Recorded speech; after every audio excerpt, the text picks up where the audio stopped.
Zona Romansa mempersembahkan kisah nyata dewasa penuh emosi dan hasrat terlarang. Kalau kamu suka cerita seperti ini, jangan lupa untuk subscribe, tekan tombol like, tinggalkan komentar, dan share ke teman kamu. Siap-siap, karena cerita ini bisa bikin jantungmu berdetak lebih cepat dan napasmu tersengal. Namaku Dinda. Aku ibu rumah tangga biasa. Suamiku, Bimo, pegawai bank yang sibuk. Kadang terlalu sibuk sampai lupa bahwa aku masih butuh dipeluk setiap malam. Kami sudah menikah 5 tahun. Tapi belakangan ini, kamar tidur kami seperti kamar kosong. Sunyi, dingin dan hampa. Sampai suatu hari, seseorang dari masa laluku muncul lagi. Raka, mantan pacarku waktu kuliah. Yang dulu ku cintai mati-matian, tapi kami berpisah karena keadaan. Sekarang, dia datang lagi sebagai suami dari sahabatku sendiri. Ya Tuhan, kenapa semesta sekejam ini? Hari itu, aku dan suamiku diundang ke acara ulang tahun anak sahabatku Dea, yang kini jadi istri Raka. Aku belum pernah bertemu Raka sejak kami putus 8 tahun lalu. Jantungku berdetak tidak karuan waktu melihat dia berdiri di depan pintu. Pakai kemeja putih yang dulu sering dia pakai waktu menjemputku ke kampus. Dinda. Suaranya masih sama, berat dan hangat. Matanya menatapku, dan aku tahu dia masih mengingat semua tentangku. Aku menunduk, pura-pura sibuk dengan undangan di tangan. Tapi tubuhku bereaksi aneh. Jemariku dingin, pipiku panas. Aku tak berani lama-lama menatapnya. Setelah acara selesai, aku pamit ke kamar mandi, tapi salah arah malah masuk ke ruang kerja kecil di lantai atas rumah mereka. Dan disitulah aku melihat dia lagi, berdiri dekat rak buku, sendirian. Maaf, aku nyasar. Aku hendak berbalik, tapi dia menahanku. Tangannya cepat menggenggam pergelangan tanganku. Dinda, kamu tahu nggak, kamu makin cantik sekarang. Jantungku nyaris meledak. Raka, jangan gitu. Aku berbisik, tapi bibirku gemetar. Pura-pura marah, padahal hatiku meronta ingin didekap. Lalu dia mendekat, sangat dekat. Aku bisa merasakan nafasnya menyapu leherku. Suaranya lirih di telingaku. Aku masih ingat semua tentangmu, bahkan titik paling sensitif di tubuhmu. Raka, jangan! Tapi aku tidak bergerak, tidak menarik tangan, tidak benar-benar menolak. Tangan hangatnya menyentuh pinggangku, lama. Sementara tubuhku berdiri beku, tapi bukan karena takut. Aku pura-pura marah, tapi diam-diam ada sisi dalam diriku yang merindukan sentuhan itu. Saat bibirnya menyentuh ujung telingaku, tubuhku gemetar. Suasana ruang kecil itu mendadak panas. Nafas kami beradu. Aku meremas bajunya mencoba mendorong, tapi tidak sepenuh hati. Dan saat bibir kami hampir menyatu, terdengar suara anak kecil dari luar ruangan. Aku langsung mundur, panik. Nafasku tersengal, wajahku merah padam. Dia tertawa kecil. Dinda, aku belum selesai. Aku menatapnya marah, tapi mataku tidak bisa berbohong. Aku berbalik pergi, tapi langkahku lunglai. Kakiku lemas, bukan karena takut, tapi karena aku menyadari satu hal. Aku masih menginginkan mantanku yang kini bukan milikku lagi. Itu kalimat terakhir yang mengganggu pikiranku sepanjang malam. Malam itu, aku terbaring di tempat tidurku, memunggungi suamiku, Bimo, yang sudah lebih dulu tertidur pulas di sebelahku. Wajahnya tenang, dengkurannya lembut, Tapi hatiku tidak bisa ikut tenang. Di dalam pikiranku suara Raka masih terngiang. Aku belum selesai, Dinda. Dan bagian paling jahat dari diriku berharap dia benar-benar belum selesai. Hari-hari berikutnya, aku mencoba menghindari Dea, sahabatku, dan tentu saja Raka. Tapi hidup memang lucu. 3 hari kemudian, Dea mengirim pesan. "Din, temenin aku ke pameran buku yuk. Anak-anak dititipin Raka di rumah. Aku pengen cari novel baru, yang hot-hot gitu." Aku ingin menolak, tapi aku juga takut dia curiga. Akhirnya, aku ikut. Pameran itu padat. Dea semangat sekali memilih buku. Tapi aku hanya mengikuti dia seperti bayangan. Dan entah kenapa, pikiranku malah dipenuhi adegan panas yang belum sempat terjadi di ruang kerja itu. Aku bahkan masih bisa merasakan hembusan nafas Raka di leherku. Sore itu, Dea mengantarku pulang. Tapi mobilnya mogok tak jauh dari kompleks rumahku. Dia panik. Akhirnya dia telepon Raka minta dijemput. Dan dalam hitungan menit, mobil putih itu muncul. Dan dia keluar. Raka, masih dengan kemeja putih, seperti hari itu. Matanya langsung menangkapku. Meski dia bicara ke Dea, ada senyum tipis di wajahnya, hanya untukku. Aku pura-pura membuka pintu pagar rumah. Tapi detak jantungku sudah memukul keras dari dalam. Setelah Dea pulang dengan mobil Raka, aku masuk ke rumah. Malam harinya, sekitar pukul 11 malam, aku sedang bersiap tidur. Suamiku di sebelahku, menghadap ke arah dinding. Aku membuka ponsel, ada satu pesan WhatsApp masuk. Besok aku lewat depan rumah kamu. Boleh mampir? Aku menahan nafas. Jemariku berkeringat. Dan aku tidak membalas. Tapi besok sore dia benar-benar datang. Tuk, tuk, tuk. Aku kaget. Kupandangi dia dari balik jendela. Dia berdiri di luar, membawa sesuatu. Plastik berisi makanan. Ini titipan Dea. Dia ke salon. Nitipin ini buat kamu. Bisa aku masuk sebentar? Aku tahu harus bilang tidak. Tapi aku malah bilang, iya.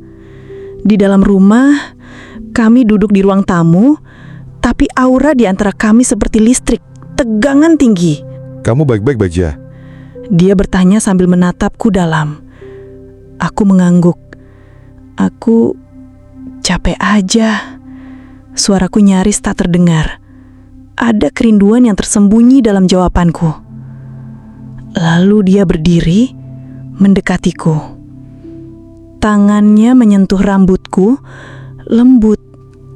Aku tidak mundur. Kamu tahu, dari dulu kamu selalu cantik kalau lagi capek. Jantungku mencelup ke dalam jurang. Aku membalas tatapannya, dan saat itu tangannya menyentuh pikiku, perlahan, lalu turun ke leherku, bahuku. Tiba-tiba, tuk, tuk, tuk, aku dan dia terdiam. Suamiku mengetuk dari dalam kamar. Sayang, kamu udah masuk belum? Suara Bimo terdengar. Dek, masuk sekarang ya? Bisikku panik. Dia mengangguk. Tapi sebelum pergi, dia sempat mencium punggung tanganku. Cepat, dalam, membakar. Malam itu, dengan suara lirih, bercampur dosa dan rindu, aku masuk ke kamar. Suamiku sudah berbaring dan mengajakku tidur sambil memelukku dari belakang. Tapi dalam gelap, aku memejamkan mata dan membayangkan bukan pelukan suamiku yang kurasakan, tapi pelukan Raka. Tangannya membelit pinggangku, nafasnya membelai tengkuku, dan tubuhku diam-diam malah merespon. Dengan nafas berat, tersiksa, aku menggigit bibirku sendiri. karena tubuh ini telah mengkhianati pernikahanku. Meski tidak melakukan apa-apa, tapi pikiranku sudah telanjang di hadapan Raka. Dan itu baru permulaan. Beberapa hari kemudian, suamiku, Bimo, harus dinas keluar kota selama 2 malam. Sebelum berangkat, dia mencium keningku dan bilang, Jaga diri ya, jangan begadang. aku mengangguk, tapi hatiku kacau. Karena malam itu, aku tahu Raka akan datang. Aku bahkan sengaja menaruh parfum di leherku, memakai daster tipis berwarna merah hati yang paling jarang kupakai di depan suamiku sendiri. Pukul 9 malam. Suasana rumah sunyi. Anak-anak tidur di kamar. Lalu, tok tok tok. Aku tahu itu dia. Dan aku tak mengunci pintu pagar malam ini. Dia masuk perlahan, tanpa banyak kata. Kami hanya saling menatap. Matanya gelap, penuh barah. Dan aku berdiri di ambang dosa yang menggetarkan seluruh tubuhku. Dinda, aku nggak tahan lagi. Aku tak menjawab, tapi tanganku bergerak sendiri, menariknya masuk. Dan ketika pintu rumahku tutup, dia langsung memelukku. Pelukannya keras, rindu, gila. Bibir kami menyatu dalam ciuman pertama yang tertunda 8 tahun. Dengan napas terburu-buru, tangannya mengelus punggungku, naik turun seperti menghafal tubuhku ulang. Aku merintih pelan. Jemariku menggenggam rambutnya. Daster titikku melekat erat pada tubuhku yang mulai panas. Aku menuntunnya ke sofa ruang tamu, tempat kami duduk beberapa hari lalu, saat masih menahan. Tapi malam ini tidak ada yang tertahan. Dengan suara pelan, sensual, dan berdosa, kami duduk, tapi dalam sekejap, aku sudah terduduk di pangkuannya. Bibir kami saling mencari. Leherku dijejali ciuman basah. Tangannya menjelajah pinggangku, lalu naik ke bagian yang paling kurindukan disentuh. Bukit sunyi milikku yang lama tak dihargai. Aku menggeliat pelan. Raka menatapku. Matanya berkata, Boleh? dan aku hanya mengangguk. Dengan dada naik turun karena detak jantung yang membakar. Ya, boleh. Malam ini dengan dasar sampai bawah semuanya boleh. Kami saling melucuti batas. Perlahan tapi pasti. Aku merasa seperti gadis muda lagi yang dirindukan dan dimanja. Sofa itu menjadi saksi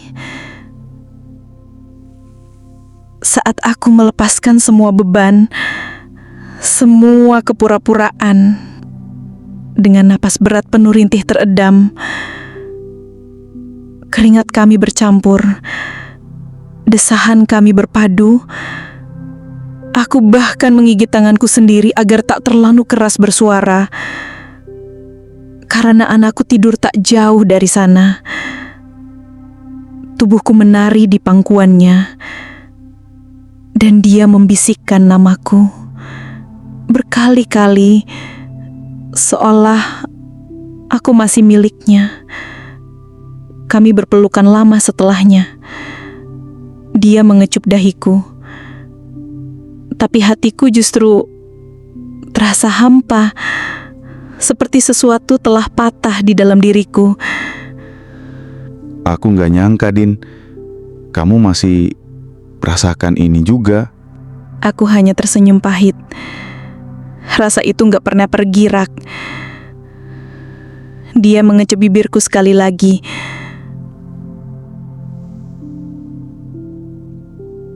lalu pergi malam itu tanpa janji, tanpa pamit yang utuh.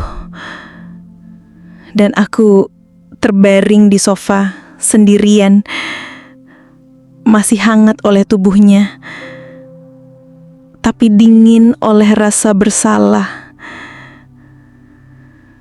Namun, satu hal yang pasti,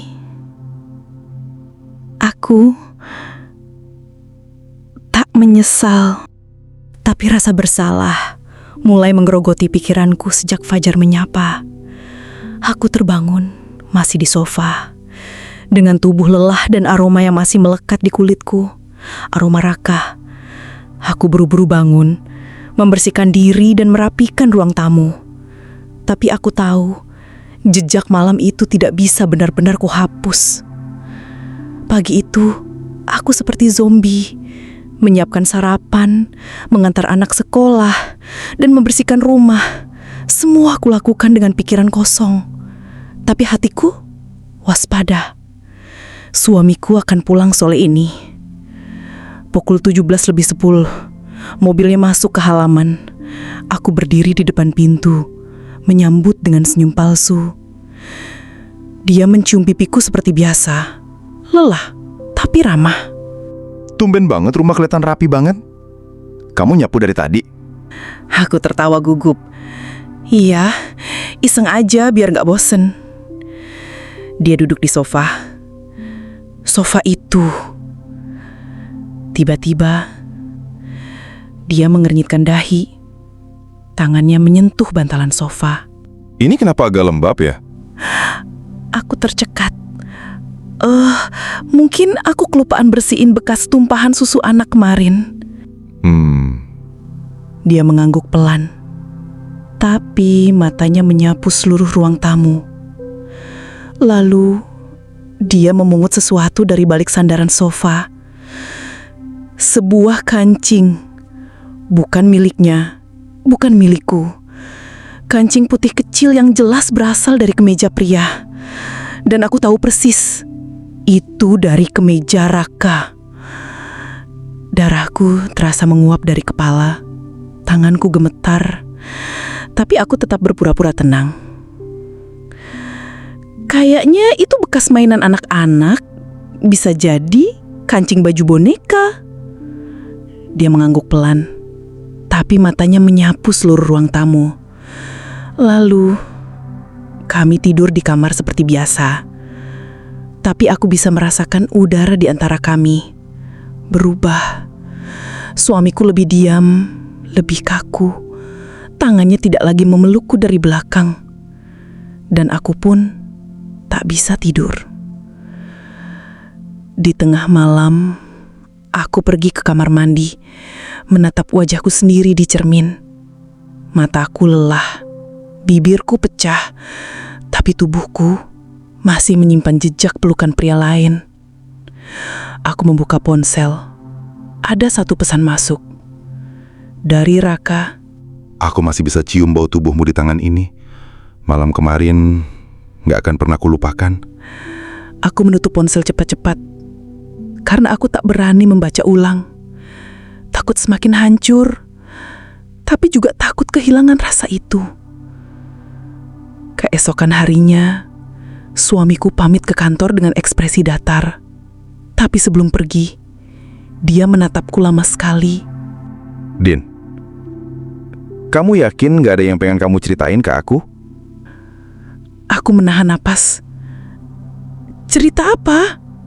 Suaraku terdengar lemah. Dia hanya tersenyum tipis. Enggak, cuma nanya aja. Lalu dia pergi. Dan aku tahu, dia mulai curiga. Jejak di sofa, kancing yang tertinggal, dan tatapan suamiku. Apakah ini awal dari kehancuran rumah tanggaku? Atau justru pintu menuju pertemuan rahasia berikutnya dengan Raka? Ternyata bukan sekadar pintu. Hari itu, aku sendiri yang membukanya lebar-lebar.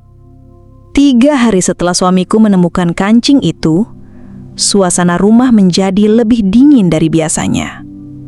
Dia masih pulang seperti biasa, tapi aku tahu dia mengamatiku. Senyumnya tak lagi tulus, dan tatapannya seperti menembus kulitku. Dan justru saat itulah aku semakin ingin disentuh oleh orang lain. Malam itu, Bibo pulang lebih awal. Dia bilang ingin kerja dari rumah. Aku yang biasanya panik, justru tenang. Tenang, tapi tidak waras. Aku mengirim pesan singkat ke Raka. "Kamu masih pengen peluk aku?" Dia membalas cepat. Selalu. Dan aku menjawab, "Datang, sekarang." Pukul 20:17. Suamiku di kamar. Pintu setengah tertutup. Laptopnya menyala. Earphone menempel di telinganya. Dia sedang meeting dengan rekan kerjanya. Aku diam-diam keluar ke teras, dan Raka sudah di sana, berdiri di balik bayangan temaram pohon mangga depan rumah. "Dirak, suamiku di dalam," bisikku. Dia tidak menjawab. Dia hanya menarikku mendekat sampai tubuhku menempel pada dadanya yang hangat. Lalu bibirnya menyentuh keningku, leherku, dan akhirnya bibirku sendiri. Aku gemetar, bukan karena takut ketahuan, tapi karena aku menginginkannya dengan cara yang salah. Kami masuk lewat pintu samping, diam-diam, melewati dapur, masuk ke gudang belakang yang jarang dipakai. Dan di sanalah tubuh kami saling mencari. Dia membuka dasterku perlahan, jemarinya menyusuri garis tubuhku seperti ia menghafalnya sejak dulu. Tubuhku menggeliat, mencoba tetap tenang, meski dada terasa akan meledak karena takut ketahuan. Dia menciumku lagi, dalam, liar. Tangannya meremas bagian yang paling rawan di tubuhku, yang bahkan suamiku sendiri sudah lama tidak menyentuh dengan lembut. Aku mengatupkan bibirku, menahan suara yang hampir lolos dari tenggorokanku. Raka tahu cara memperlakukan aku seperti wanita, bukan sekadar istri. Dan itu membuatku basah oleh rasa bersalah dan gairah. Kami melakukannya diam-diam di rumahku sendiri saat suamiku ada di kamar. Pinggulku bergerak pelan mengikuti irama. Keringat kami menyatu dalam gelap. Lalu semuanya memuncak, dan aku terdiam menatap langit-langit gudang sambil menangis tanpa suara. Beberapa menit kemudian, aku kembali ke kamar. Wajahku merah. Nafasku belum sepenuhnya stabil. Tapi aku pura-pura baru dari dapur. Suamiku menoleh dari laptopnya, menatapku sebentar, lalu kembali ke layar. Ngapain aja tadi? Bikin teh. Lama banget. Aku tersenyum kaku. Airnya belum matang. Malam itu, aku tidur dengan punggung menghadap suamiku. Di tubuhku masih tersisa jejak lelaki lain. Di hatiku mulai tumbuh ketakutan. Karena aku tahu permainan ini tidak akan bisa sembunyi selamanya.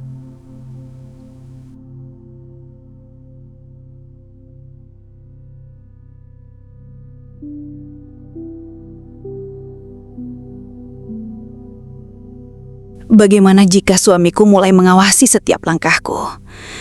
Dan bagaimana jika Raka mulai ingin lebih dari sekedar tubuhku?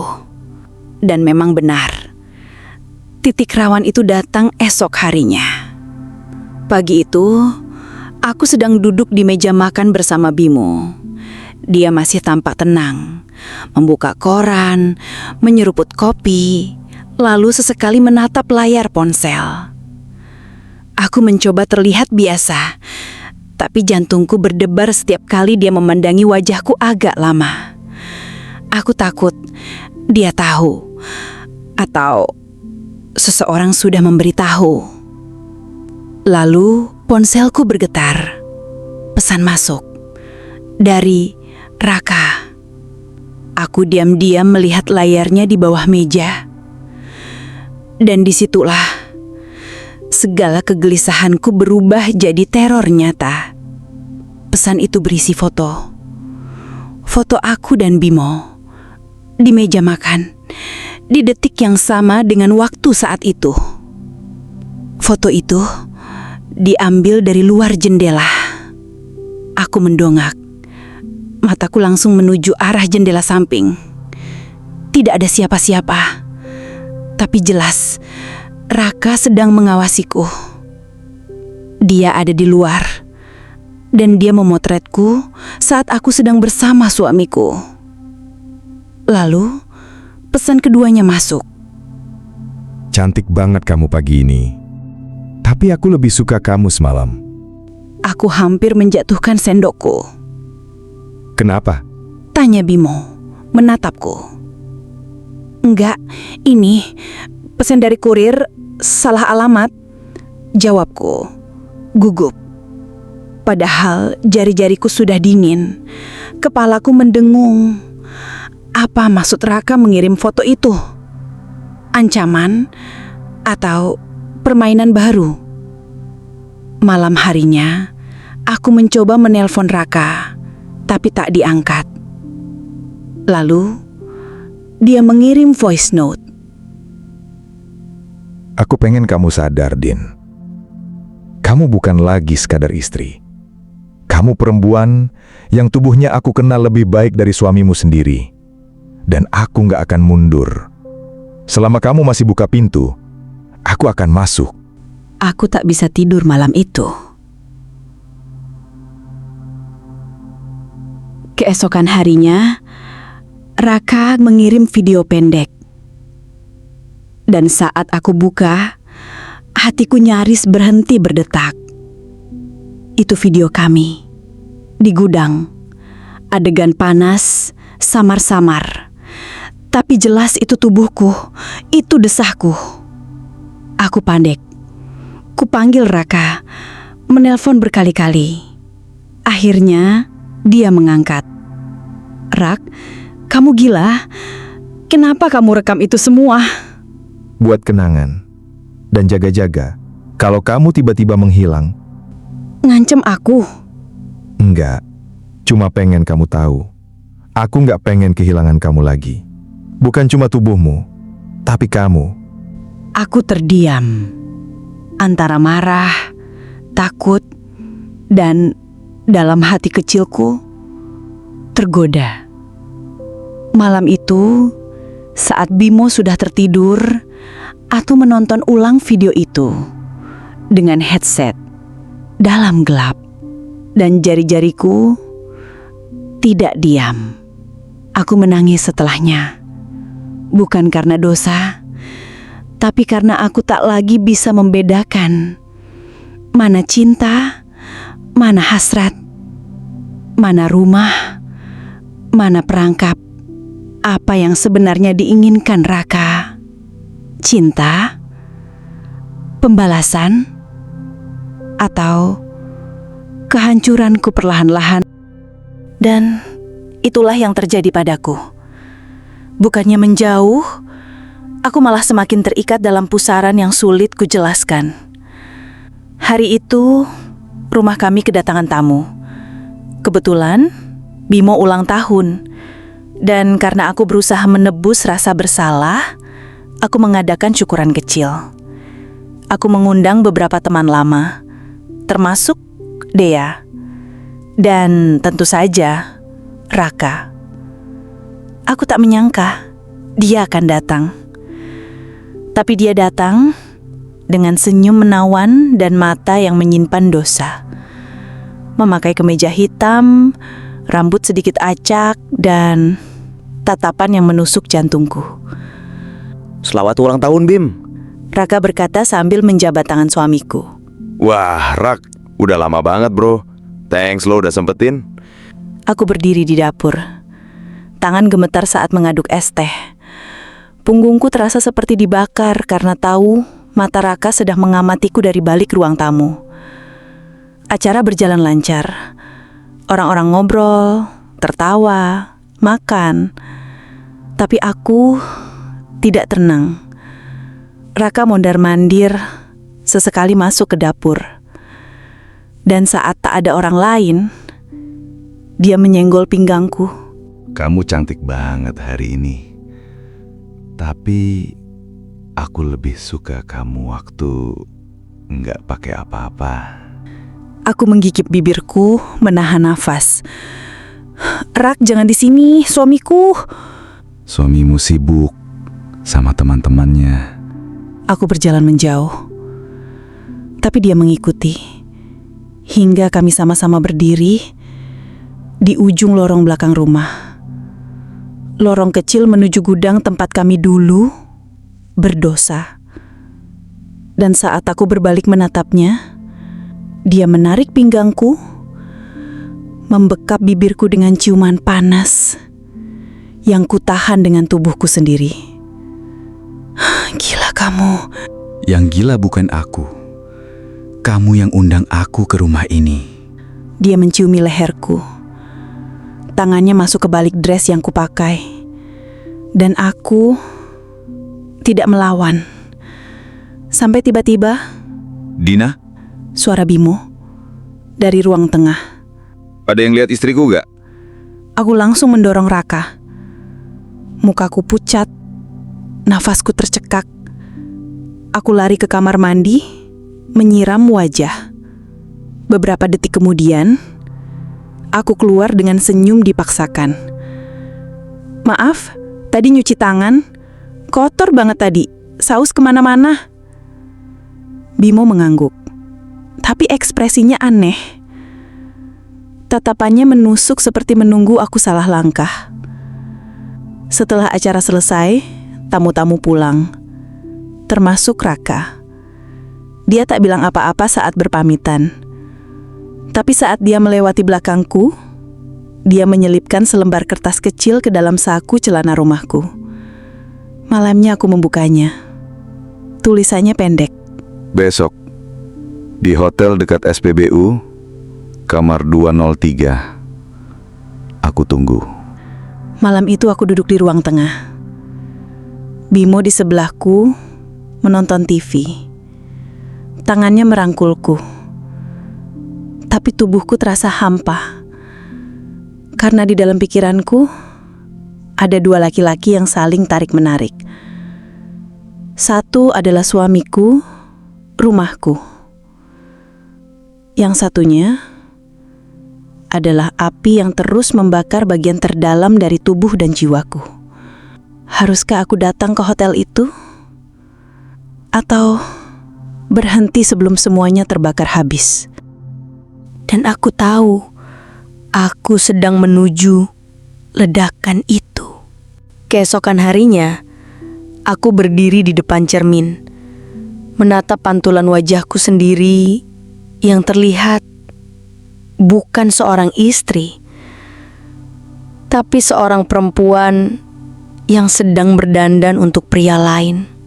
Aku mengenakan blus hitam tipis, celana jeans ketat, dan lipstik merah yang biasanya hanya kupakai saat kondangan. Sekali lagi, bisikku pada diriku sendiri. Hanya sekali ini. Tapi aku tahu, aku berbohong. Pukul 14.36 siang, aku sudah berdiri di lobi hotel. Tangan gemetar, jantung berdetak seperti genderang perang. Selamat siang, ada yang bisa saya bantu? Tanya resepsionis. Aku tersenyum kecil. Maaf, saya sudah ditunggu, kamar 203. Dia mengangguk, memberikan kunci, dan aku naik. Setiap langkah terasa seperti mendekati tebing, tapi aku tidak ingin berhenti. Tok-tok, pintu kamar terbuka, dan di baliknya berdiri dia, Raka, memakai kaos abu-abu, rambut sedikit berantakan, dan senyum yang membuatku ingin runtuh di dadanya. Aku pikir kamu nggak akan datang. Aku tidak menjawab. Aku hanya melangkah masuk, dan saat pintu tertutup, aku yang menarik kerah kaosnya dan menciumnya duluan. Hari ini, aku yang memulai. Tanganku meraba tubuhnya dengan penuh rasa lapar. Bibirku menciumi lehernya, dadanya, turun.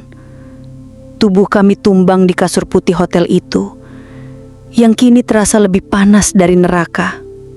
Aku menunggangi Raka, menatap matanya, dan berbisik. Buat aku lupa siapa aku. Tangannya menggenggam pinggangku erat. Tubuhku bergerak mengikuti irama. Desahanku memenuhi kamar. Tidak ada lagi rasa bersalah. Tidak ada lagi kepura-puraan.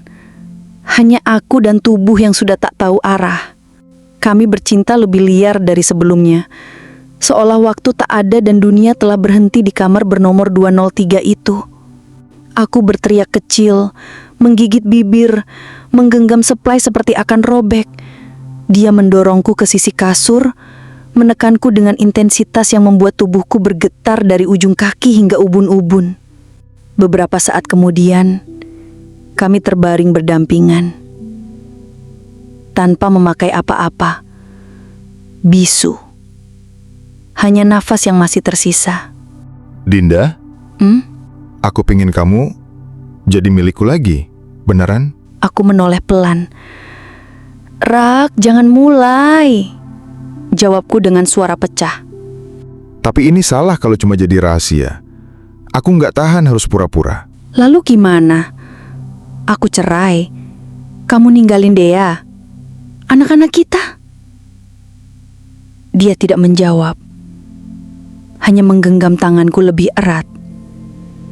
Dan dalam hening itu, aku sadar kami sedang bermain di api yang makin lama makin membakar hati. Sore itu aku pulang ke rumah. Masih terasa sisa tubuhnya di kulitku. Masih terasa ciumannya di dadaku. Masih terasa dosa itu. Tapi saat masuk ke rumah, suamiku sedang duduk di meja makan, menatapku dengan mata dingin dan berkata, Kamu dari mana? apa aku akan jujur? Atau terus menari di atas kebohongan yang sebentar lagi akan jatuh menghantam tanah?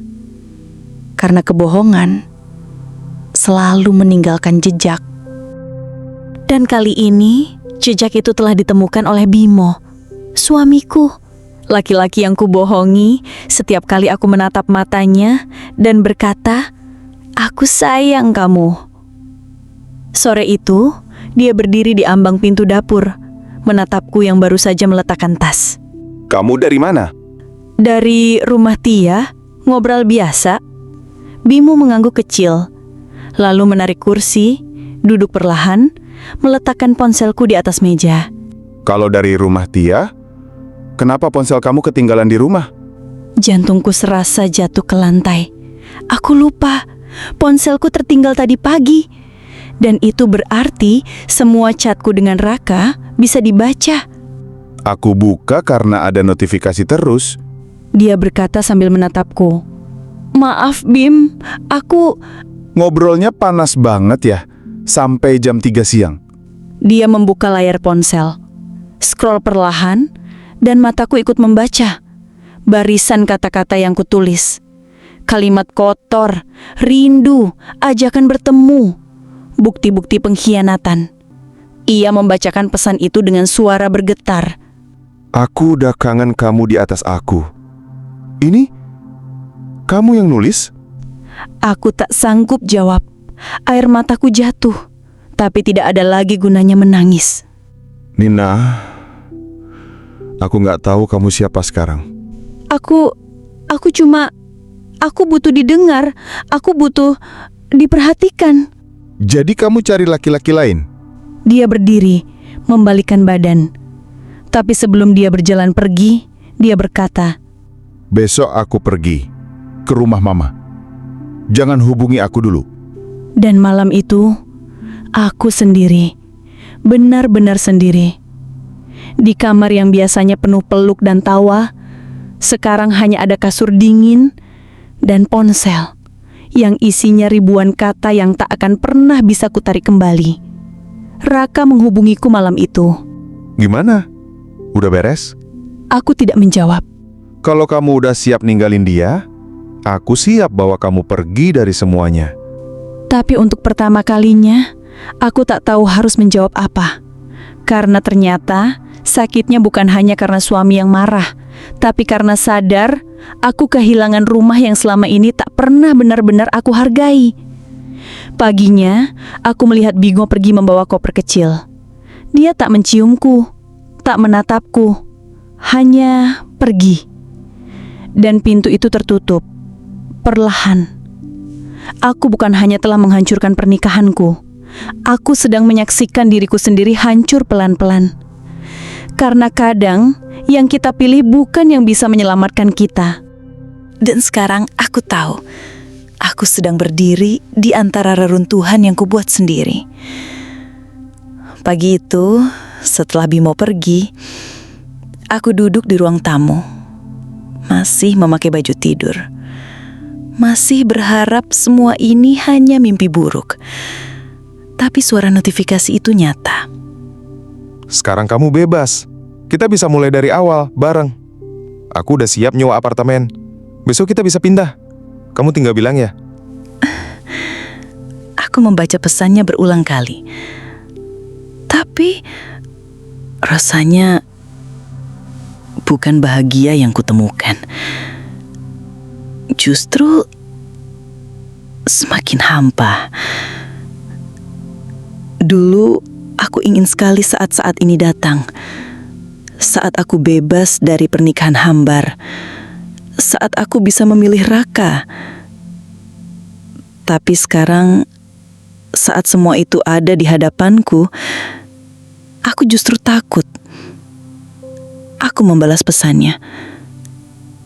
Kamu bisa jemput aku sore ini? Jam 5, aku jemput di depan komplek ya. Aku tak jawab lagi. Tapi aku berdiri, membuka lemari, mengeluarkan koper, dan mulai memasukkan pakaian. Setiap lipatan baju terasa seperti perpisahan. Pada rumah ini, pada semua kenangan, pada Bimo yang mungkin dalam diamnya masih menyisakan cinta. Jam 5 sore, aku berdiri di pinggir jalan. Hujan gerimis mulai turun.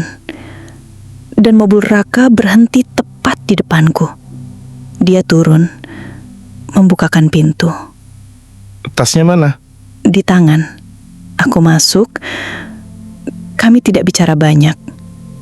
Mobil melaju pelan ke arah apartemen baru yang ia sewa. Sesampainya di sana, Raka menyalakan lampu. Unit kecil, 2 kamar, masih kosong. Dia memelukku dari belakang. Ini hidup kita sekarang. Tapi entah kenapa pelukannya tak lagi sehangat dulu. Ciumannya terasa asing. Dan malam itu saat kami bercinta lagi di ranjang baru, aku tahu sesuatu telah hilang. Tak ada degup seperti dulu. Tak ada ledakan seperti kamar 203. Yang ada hanya tubuh yang menempel tanpa jiwa yang benar-benar hadir. Keesokan harinya, aku bangun lebih dulu, menatap wajah Raka yang tertidur. Dan dalam hening itu, aku sadar, aku salah pilih. Aku mencintai Raka ya, tapi itu cinta yang salah. Cinta yang muncul dari luka, bukan dari kesetiaan. Dan Bimo adalah rumah yang mungkin tak sempurna, tapi tulus. Aku berdiri, mengambil ponsel, menulis satu pesan terakhir. Terima kasih atas semuanya, Rak. Tapi aku harus pergi. Aku harus menyelamatkan diriku sendiri sebelum semuanya terlambat. Lalu aku meninggalkan kunci di meja dan melangkah keluar. Kali ini bukan karena dibakar hasrat, tapi karena aku ingin bertahan hidup. Dalam suara lembut, beberapa minggu kemudian, aku kembali ke rumah Mama. Bimo belum ingin bicara, dan aku tak memaksa. Tapi setiap hari, aku kirimkan pesan singkat. Pagi Bim, jaga diri ya. Maaf, aku masih menyesal. Dan suatu pagi, dia membalas. Kalau kamu benar-benar mau memperbaiki semuanya, aku juga mau belajar memaafkan. Mungkin cinta itu bisa tumbuh lagi dengan akar yang lebih kuat, bukan dari hasrat sesaat, tapi dari luka yang disembuhkan bersama. Karena kadang pernikahan bukan tentang sempurna, tapi tentang bertahan, saling jatuh, dan mau bangkit kembali. Terima kasih telah mengikuti kisah ini sampai akhir, hanya di Zona Romansa. Kalau kamu pernah berada di posisi seperti Dinda atau Bimo, tuliskan kisahmu di kolom komentar. Jangan lupa untuk like, subscribe, dan share ke orang-orang yang kamu sayangi. Karena mungkin kisah ini bisa menyelamatkan satu hati dari kehancuran. Sampai jumpa di kisah nyata selanjutnya di Zona Romansa.